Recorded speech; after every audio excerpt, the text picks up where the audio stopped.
Tem um monte de safado preso no Brasil, em todas as instâncias. Mas os únicos cujas religiões nós sabemos são os da religião evangélica.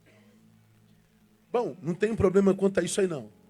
A minha questão é, por que a mesma mídia, quando publica matérias que são edificantes, abençoadoras, pertinentes, úteis, por que não nos permite dizer que é a igreja?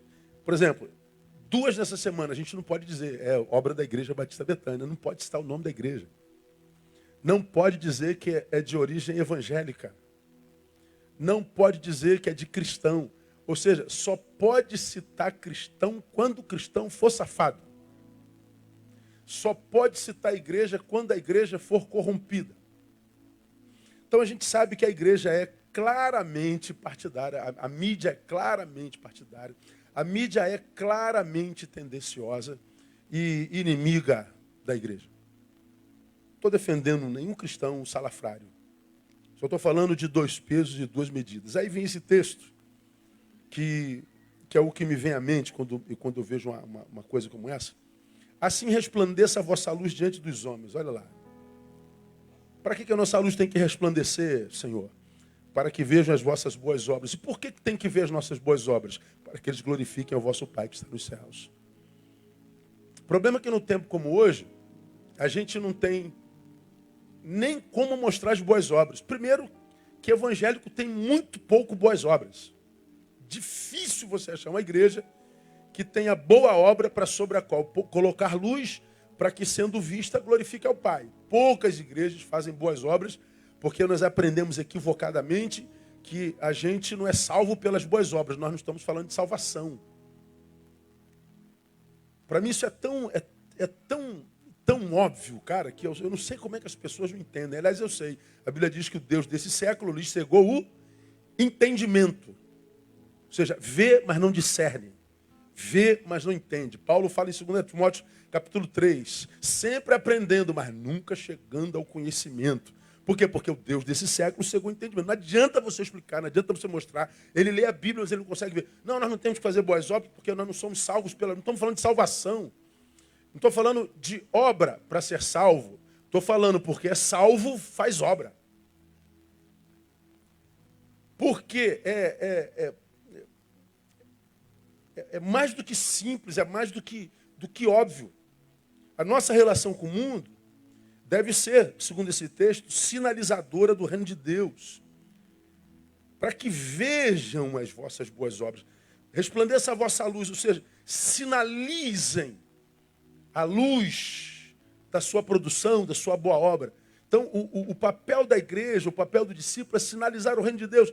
Chegou a igreja, então o reino de Deus vai ser apontado ali. Há uma manifestação do reino de Deus ali, uma manifestação do reino de Deus ali.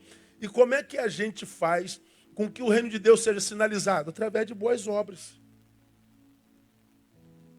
E por que eu tenho, como cidadão do reino, você e eu, temos que ser gente de bem, gente de boas obras, gente ética, gente honesta, gente séria, gente útil. Por que eu tenho que ser, você tem que ser? Porque toda a comunidade do Cristo deveria ser. Porque é a única forma de transformar o mundo em adorador. Diante dos homens, homens que são do mundo. Como que eu posso fazer homens do mundo glorificar o Pai que está no céu? Mostrando a Ele a relevância da minha vida. Então, quando você, evangélico, pelo amor de Deus, você que vai ouvir esse negócio aí, as gotinhas estão indo longe, quando você tentar evocar que nós não somos salvos pelas boas obras, por isso nós não fazemos boas obras, pelo amor de Deus, raciocine. Essa palavra foi dada à igreja de Éfeso, que foi a igreja mais pujante da sua época, mais relevante da sua época, que influenciou de tal forma a cidade de Éfeso, foi a melhor igreja do Novo Testamento, ali em Roma, influenciou de tal forma a cidade de Éfeso, que ela acabou se encantando pelas próprias obras. Ela começou pequena, ela foi crescendo, ela influenciou a cidade, ela fez obras tão relevantes e pertinentes que ela ficou encantada com o próprio feito. Aí vem Paulo e diz, olha só, vocês podem curtir o que vocês fizeram, mas nunca se esqueçam, não é pelas obras que vocês são salvos não, tá? É pela graça. Então, não perca o foco não, ficar curtindo a sua própria produção, isso é graça. Agora, hoje, Nós, como igreja evangélica no Brasil, não temos nem obra pela qual a gente se encantar. A gente usa um texto interpretado equivocadamente como desculpa para não fazer nada. Ou seja, ser um crente que vem para tempo, canta uma musiquinha para Deus e vai embora e acha que cumpriu a missão. Ou seja, parece que nossas igrejas estão formando gente parasita, pô. Aí toda vez que aparece um podre nosso, a mídia... Aí a mentalidade do inconsciente da sociedade, ou do consciente, na igreja só tem safado, na igreja só tem vagabundo, a igreja é relevante, a religião só faz mal. Por quê? Porque quando é boa a obra, a mídia não mostra. Quando mostra, nunca diz quem é que realiza. Nós não estamos evocando glória para o nosso nome.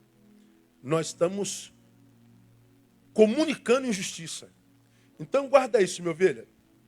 Se você é cristão, não se iluda, por exemplo, com a sua amizade com o mundo. O mundo, embora os do mundo pareçam éticos, pareçam sábios, pareçam éticos, como o jornalista Boechat, no fundo, eles odeiam a igreja. Porque quando é do bem, essa mídia não mostra. Quando é do mal, ela coloca holofote. Então, a nossa relação com eles tem que ser só de serviço mesmo. Não é nunca ver neles uma fonte de justiça, uma fonte de reconhecimento, uma fonte que, em sendo servida, vai nos devolver gratidão. A gente deve fazer o bem sem esperar receber absolutamente nada, porque a nossa recompensa vem do céu. Glória a Deus, minha igreja. A gente não trabalha para eles, por causa deles. A gente trabalha para eles por causa de Deus. Então, a nossa relação é de amor. O maior no reino é servo de todos. Quanto mais servos, maior você é diante de Deus. Então, o que nós queremos é ser servos mesmo, porque nós queremos ser maiores diante de Deus. Agora, se nós como igreja, que fazemos um trabalho muito relevante na nossa comunidade, nós que hoje temos reconhecimento da cidade onde a gente está plantado, nós que somos respeitados na academia da nossa cidade, nós que temos sido procurados por eles como referencial de trabalho ético. Bom, isso é legal, isso alegra meu coração, me faz sentir um orgulho de vocês enorme. Pastorear Betânia é uma honra, é um orgulho, mas que esse exemplo nos fique. Nunca sirva esperando dos do mundo retorno. No mundo não tem como amar a igreja, porque a igreja nunca aparece aos olhos deles como uma referência. Porque tudo que aparece é só para denegrir, só para malhar. Não tem jeito. Então, se entristece, pastor? De jeito nenhum. Eu não espero absolutamente nada. Mas é só para te situar, para você entender. Somos salvos? Somos, pela graça de Jesus. Quantos salvos nós temos aqui nessa noite? Diga glória a Deus. Salvo pela graça. Salvo pelas obras, não. Mas salvo pela graça para as boas obras. Porque se eu sou salvo, eu mostro salvação pelas boas obras, e através das boas obras eu formo adorador lá. Quando eles veem a nossa boa obra, eles glorificam o Pai, não é a nós. Então a glória não tem que ser a nós, então a gente não requer glória nenhuma. Só estou mostrando a injustiça. O que a gente quer é glória para o Pai. Então, o Pai foi glorificado nessa reportagem? Foi, claro que recebeu louvor, mas não por causa da seriedade da publicação. Então, a gente não faz esperando publicação, esperando reconhecimento, esperando aplausos, esperando gratidão. A gente quer sinalizar o reino de Deus, para que, sendo sinalizado pelas obras, o homem que vê essas boas obras e sabe a fonte dela, glorifique ao nosso Pai. Queremos ver Malé, queremos ver Sulacap, queremos ver Realengo, bairros que glorificam o nome do Pai. E se depender de Betânia, eles vão glorificar o Pai sempre, porque nós vamos ser servos sempre no nome de Jesus. Vamos aplaudir a Ele e vamos adorar o seu nome pelo privilégio de servi-lo. Vamos